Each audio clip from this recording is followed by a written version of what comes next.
Today. So today we have a PlayStation 5, the Slim model, brand new released Slim model for this holiday season, I guess, is they released it. It's not much slimmer. It's not much smaller, it's not much slimmer, it is a little different, but my customer here, he dropped it with it connected to everything. So, of course, the first thing that gets destroyed is your HDMI port, almost always. These things, the PlayStation, all the consoles, the HDMI port is a very sensitive spot. I'm changing a lot of them on a lot of different consoles. But the PlayStation 5 in particular, this is really easy to knock over. And like if you have this anywhere where you can bump into it, you know, you turn holding something and bump into it, knock it over, you're going to wind up breaking your HDMI port. But I can change them, and any console, doesn't matter. I have pretty much all of them in stock here for the Xboxes and PlayStations, PlayStation 4, PlayStation 5. So let's get into it. This is a little bit different than the original. It's 4 side pieces instead of just 2. I guess they made it so that you just take off the top if you want to clean out the fan, which you should be doing every once in a while. And it all comes apart a little bit different.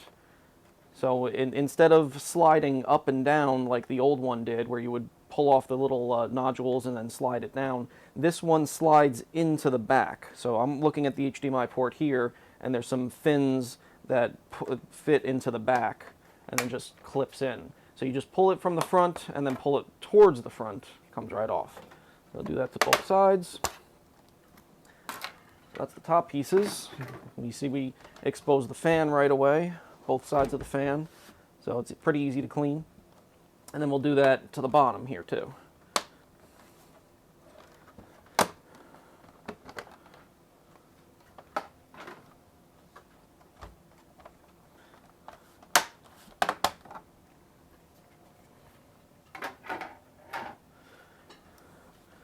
Okay, there we go. Let me readjust the camera. So here we have the PlayStation 5 out on the desk.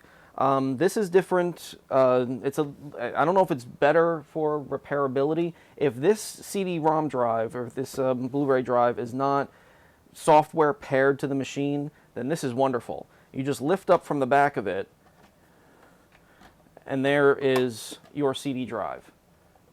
That easy to remove it and replace it. As long as this isn't paired to this machine, that will be spectacular for servicing.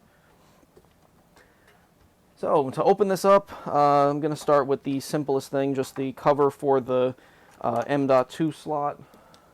So you can add storage to your PlayStation by adding an M.2 drive into here, and it'll take any size. It has screw holes to take any size, which that's a nice design feature.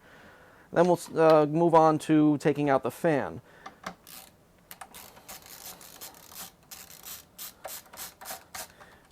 I have my LTT store screwdriver, ratcheting screwdriver for this.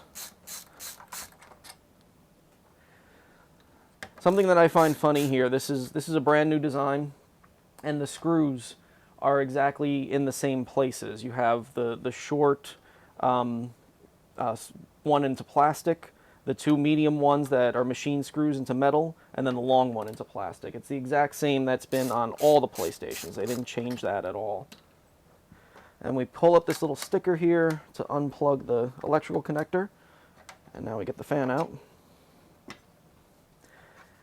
Now, the next one I usually go for, it's usually on this side, is the security screw, or the tamper evidence screw. I just start from there, and I work my way around the machine. And I put them on my board here, just in the order that I'm taking them out. So then it's easy to put them back. You don't misthread anything. Screws are relatively in the same place as the old one. The design definitely looks a little different. There's a lot of different things about it. It's pretty much the same screws in the same space.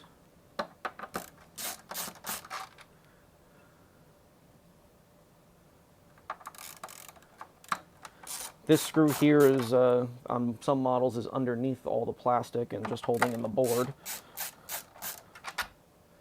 So now it's exposed out here.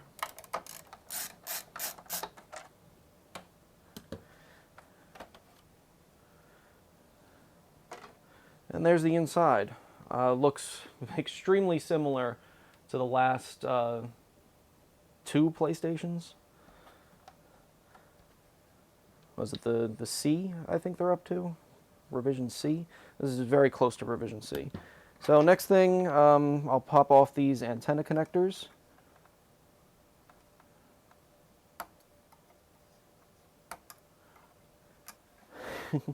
How is this already broken?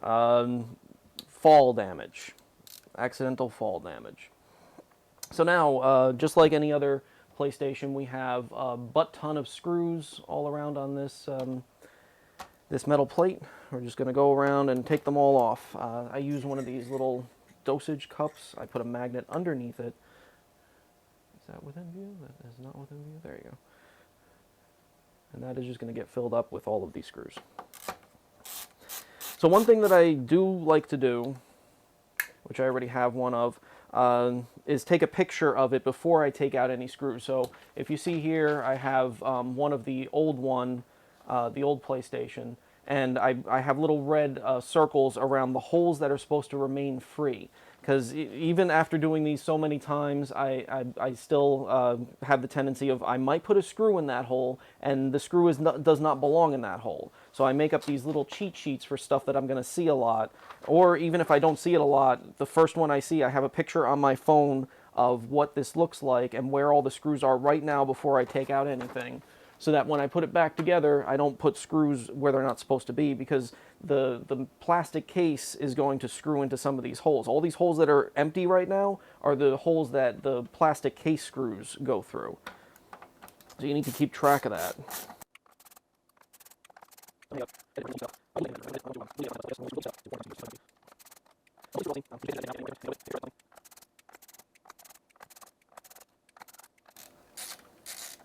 Nope, we got one different right here. That's one of the ones going into plastic right there in the corner of this little extra piece here. So this little extra piece, they instituted this in the last revision, the C revision of the regular PlayStation 5. I'm glad to see it here too. This allows you to remove this connector without removing this entire plate. Before, you had to take this whole plate off just to get to this connector to service the front USB ports and stuff. So to take this off, you push down on the little metal bar in the back, and we'll just push on this grounding pad is a good spot to just push on it, and it takes the ribbon right out of there. So it's good that they put that into this one.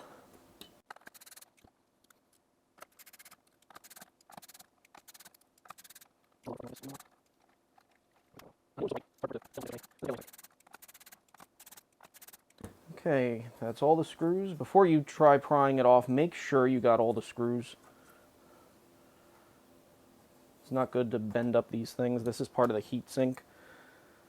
So the antenna wires, I don't like pulling them off of the board, off of the aluminum piece, so I just leave them in place. And we'll just place this off to the side. So find a corner where you could lift on, and it's going to be a little adhered because of all of the little dots of thermal putty. So all these little dots are all thermal putty on all of the chips here. And we'll just place this off to the side. Let's see, yeah. The antenna wires are in a different way. I could usually place it over here, right where the rest of the stack is, but the antenna wires are exactly opposite now. Okay, next thing is the heatsink. They changed the screws on this. These used to be Phillips head screws. They are now regular non-tamper-proof T8. So yes, that's what's in this LTT ratcheting screwdriver, is the tamper-proof T8 bit. That's what the rest of the screws are.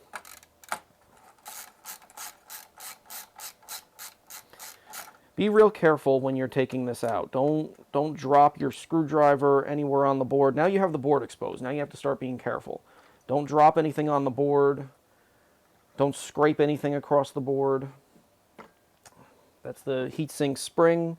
Now we need to get the spring, the board protector. This is just a standoff that the spring can sit on. I just take a black stick to get underneath it. It comes right out. Now, something that they started doing, with the C revision, there's a couple screws now that hold the board to the bottom heatsink, heat spreader, protector, whatever they want to call this thing. So we have 2 more screws to take out here. I think it's only ever been 2. I don't think they've done more than that. And now we can pull the board out. So find a corner. Again, the whole thing has dots of thermal putty, so it's going to be difficult to come out. But then you see these 2 lugs. I don't know if you can see them. This is the power supply connector. So these are 2 blades of metal that go all the way through into the power supply. So this corner right here with this alignment stick and the connector is going to be difficult to come out. So it helps sometimes if you get a black stick under here. You don't want to slide it under too much because you don't want to knock anything off the board.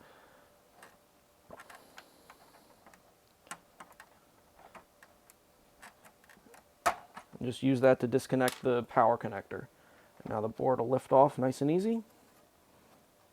There we go, we got the board out. So yeah, you can see that there's nothing around the power connector to worry about knocking off. Don't go in over here or anything like that, but all around the power connector, there's nothing on the board. So you can stick some plastic underneath there to help lift up to get this disconnected. The thermal paste looks really nice on this. I haven't seen one so new. And that crooked HDMI port. So let's take this over to the soldering desk and get this HDMI port changed. Okay, so here's the board. There's our crooked HDMI port. Take a look closer.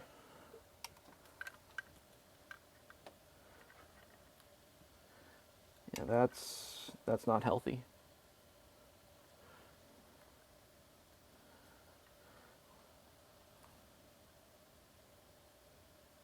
I hope none of those, no, it doesn't look like any of the pads lifted up. All the pins got ripped off the pads. From here it looks like all the pads have remained on the board. Well, we'll see as soon as we get this off. So there are a couple, the 2 ones that are hard to solder, the ground and power, these 2 here, they're still fully connected. This one's kind of half connected, but these 2 are still fully connected. So what you want to do, if you have one that's just wrecked up and it's not ripped off like this, the first thing you do is get some flux and some new solder on these pins. So we're going to get a little bit of flux. We got to get behind that, that capacitor there, and we want to just get some leaded solder, some 60/40 solder on those 2 pins that are still connected. This will help them melt better, melt faster, because we're going to be heating from the other side of the board on this machine. Other machines, like the Xbox, I heat from this side of the board. But this one works just fine from the other side of the board. Either or, really. Okay, let's go to the bottom. I'll remove this ground pad. If it stays sticky enough, I'll put it on the, yeah, it'll stay sticky enough. That'll go on the new one as it goes in. Oh yeah, that'll buff out. Just walk it off. Walk it off, PS5. Come on.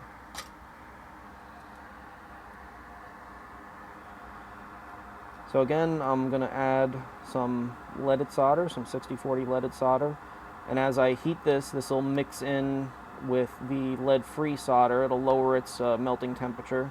It doesn't mix too far. It stays towards the top, but it helps with heat conduction, because this will melt pretty quickly. and then it'll help just conduct heat down into the lead-free solder.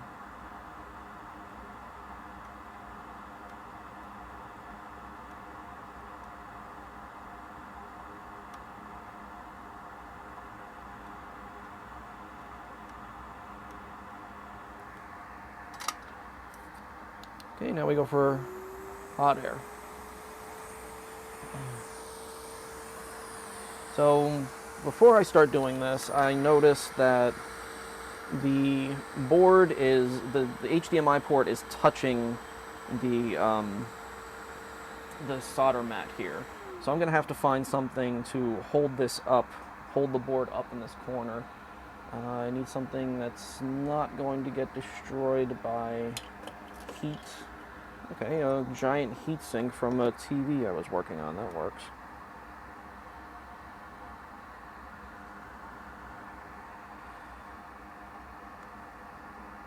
So yeah, now I have a space underneath here, so it has room to fall out.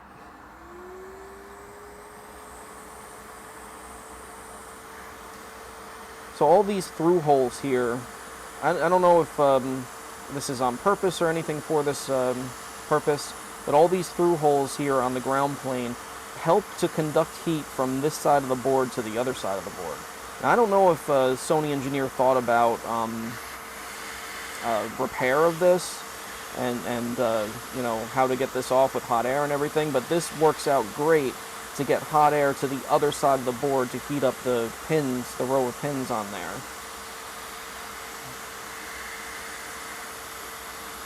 You can see that the leaded solder that I put is already melting. That's just going to help conduct heat down into the lead-free solder.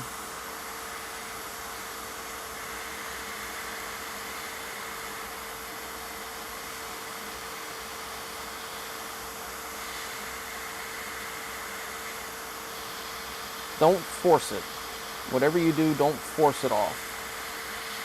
Let it fall off. You can tap on it, touch it a little bit, but just keep heating all around the area until it just falls off.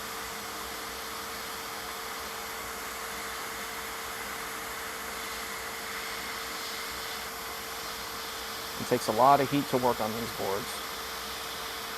That's why this isn't a home gamer repair. You need a decent hot air station. Which something like the Atten that Lewis at Rossman Group sells is more than adequate to do something like this.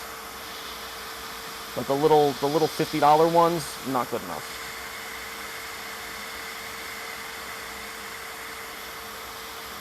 There we go, we're coming off.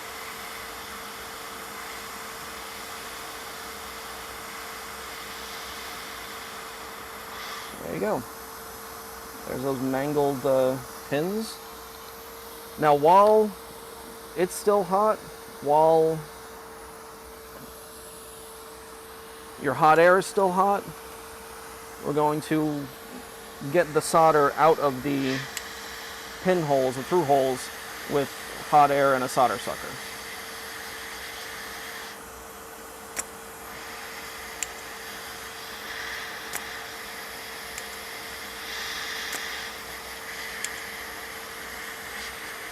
You don't want to let it cool off and have to do this all over again. So you just do this right now while everything's still hot.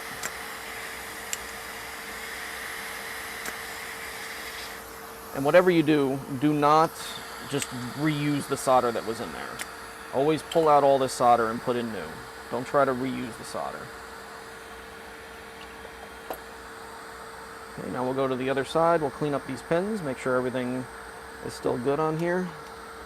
Absolutely amazing. Nothing ripped off the board. Spectacular. So we're going to add a little bit of flux. We're going to add some leaded solder to this, just to make it easier to wick away.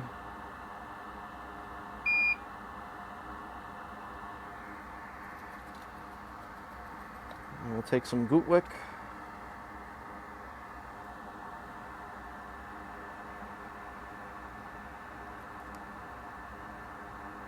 Very lightly, you don't want to scrape the board.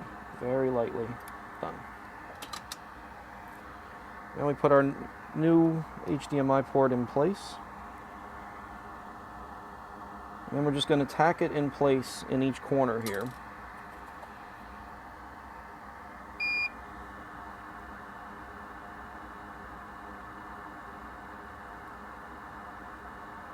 Just get some solder in there. I'm moving it way out of place, but now that I have some solder in there, I'll hold it. There you go. And we don't want it all the way on the back of the landing pads. You want a little bit of the pad exposed up front here. You don't want too much, and you don't want the pins overlapping the solder mask or anything like that, because you want to be able to get your soldering iron to touch the pad as well. So we leave a little bit of gap on there, because if we push it all the way back, you can overlap the pad. You can go all the way back, and you don't want it all the way forward. You don't want so much pad showing. Let's get a little bit of flux in this corner.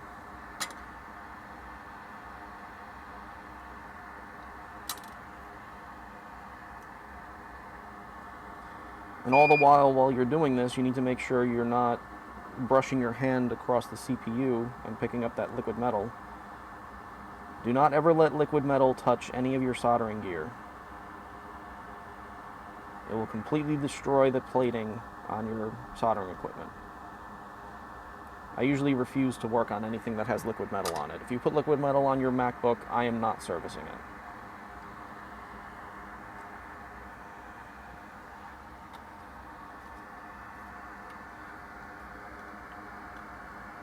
And then we go to the back. So the pins that are to the back are anchored in a little bit. So then we'll start with the front pins, one side. We'll get a little bit of flux on this.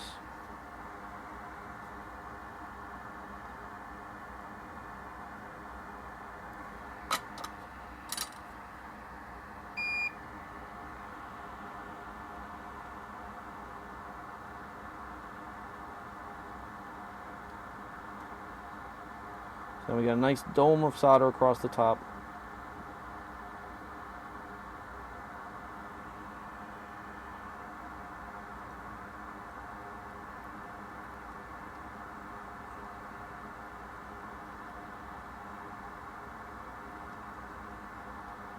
Nice dome of solder across the top. Now you're not done.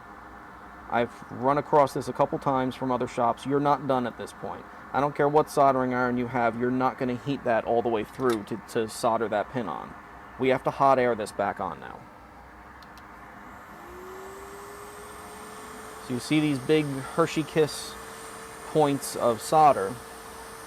We're going to flatten them out, and then you keep the hot air on it for a little bit longer, and you're going to see it go beyond flattened out. The solder's going to sink down into the hole. Then you know everything's soldered. You don't ever stop at this point with just the solder on top. Keep heating, and you see it plop right down into that hole. And you should start seeing a little bit of the stake that comes through, the through hole.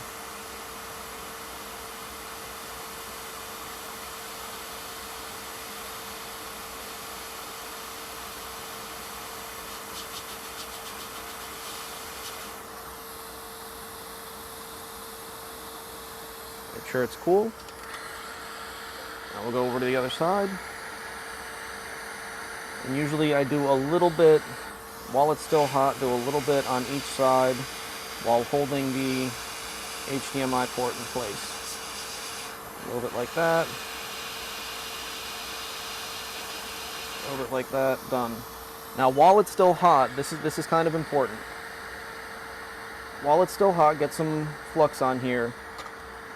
And at least those two pins, you can't be interrupted while doing this. At least those two pins, while the whole board is still hot, you got to solder them. Because these are very difficult to get solder on and get it placed. So while the board is hot, there you go. Get in there, and then there we go. Take care of a bridge. And just the whole connector is easier while it's hot. So it's better off if you just, while everything is hot right now, quick run across all these pins and solder it.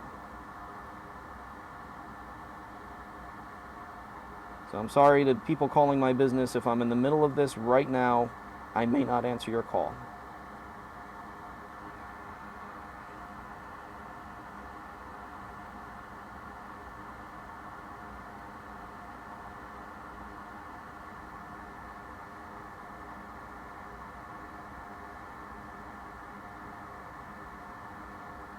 Need more solder.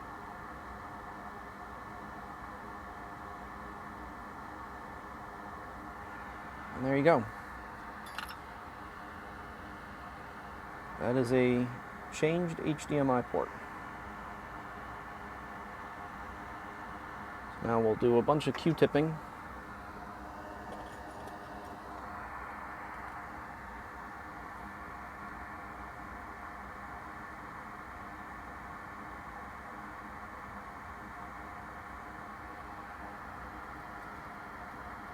Northridge Fix has a more powerful sucker. Oh, I have a more powerful sucker, but it's in storage right now. I have a paste soldering equipment desoldering pump.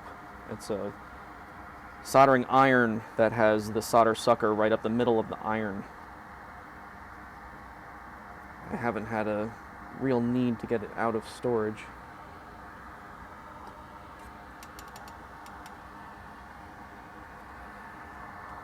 It's made for through-hole, really. We could probably take the solder out of this while it's all still connected and the port's in place and everything. It might be easier. I should try it one time.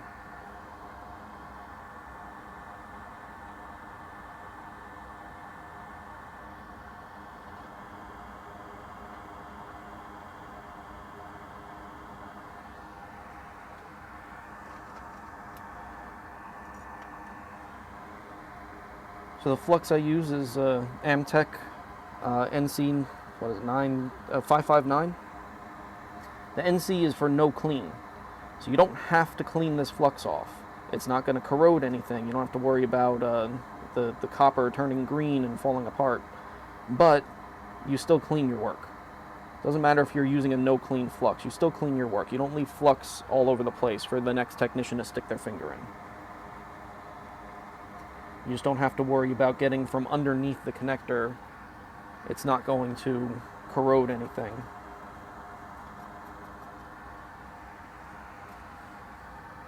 Okay, and then we'll put the little grounding pad back on the back of that. Stick it down. Okay, back to the bench for reassembly. Okay, the next thing that I usually do is there's almost always a dry spot on the heatsink and the CPU of liquid metal. And I'll take a Q-tip that I have soaking in liquid metal and just brush it up and everything. But not a problem with this, it's too new. But I will take a black stick that's covered in liquid metal and just move this drop of liquid metal from one side to the other. Just smooth all of this out.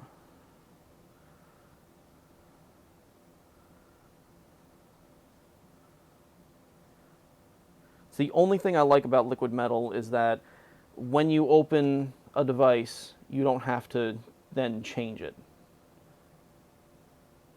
You can just redistribute it, clean it up if you need to.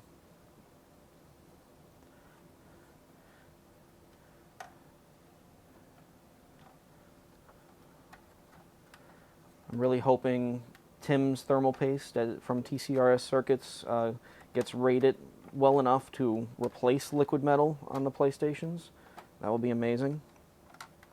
He's working towards that, formulating something that's good enough to replace liquid metal.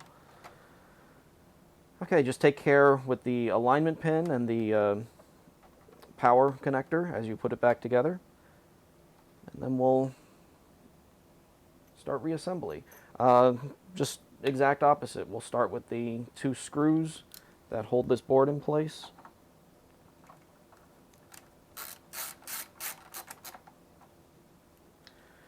These are nice and easy. They have little arrows on the board showing you which holes they went to.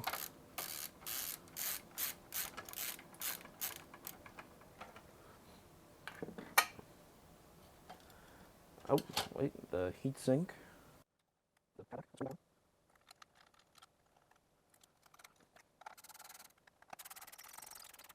connect the one connector. This is interesting. This is the only connector. There's no power button connector and light connector and stuff like that. They put everything on the one board. So the power button, the eject button, the USB ports, and the vanity light around it is all through the one connector. I like that. That's a simplified design. They didn't change much in here at all. They simplified the design a little bit, which is wonderful. I love it. Just refine it. You don't need to change everything.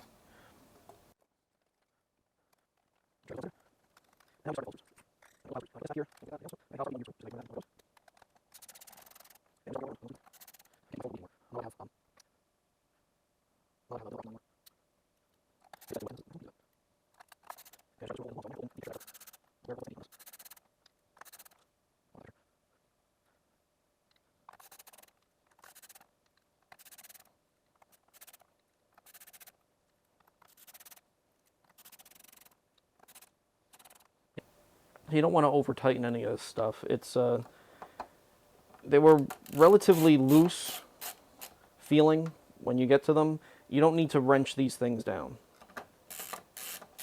There's a circuit board between them. You don't want to crush anything in the circuit board. But you do want all of those thermal dots to make contact again. Usually my next step from here is to take this outside and blow it out with the air compressor. There is absolutely zero need to do that with this. This is way too new.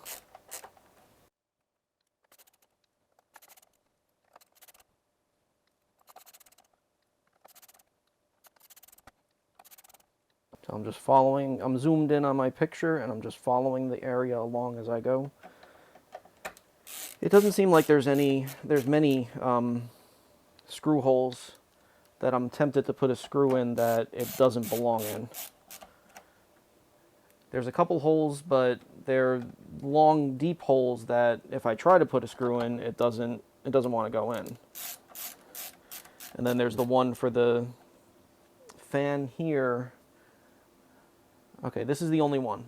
Up in this top corner here, right by the Wi-Fi antenna.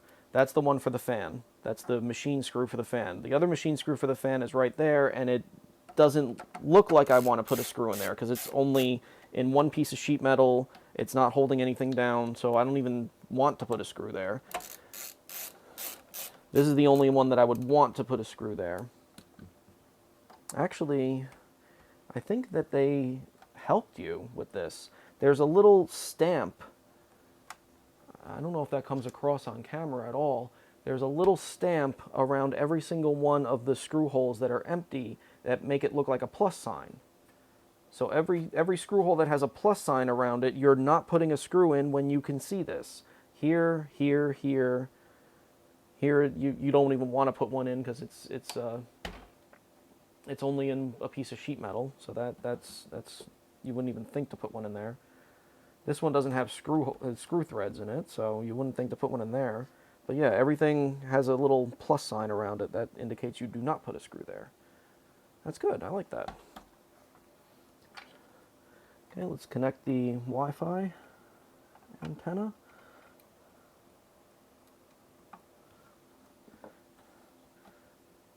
Next is the plastic top.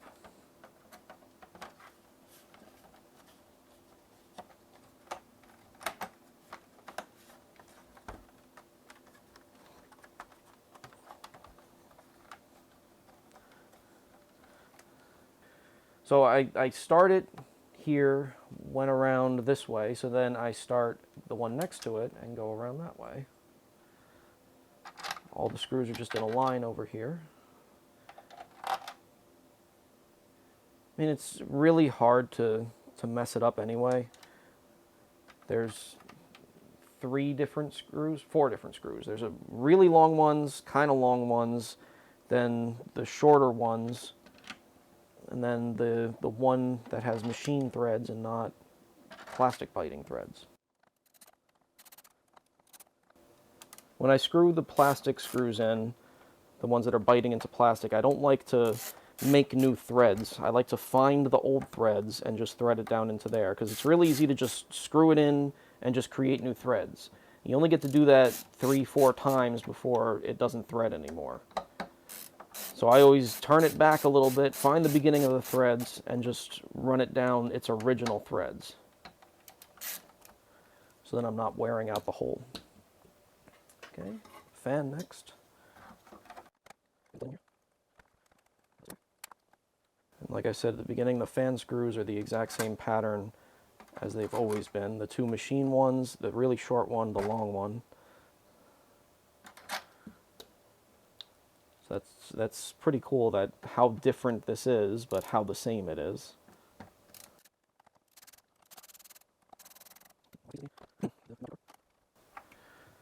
Okay, we'll put the tamper evident seal back into place, even though it's evident that I tampered with it.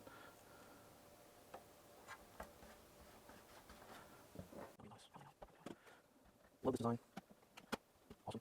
I guess put this on first because this is the only thing that's holding down the CD drive.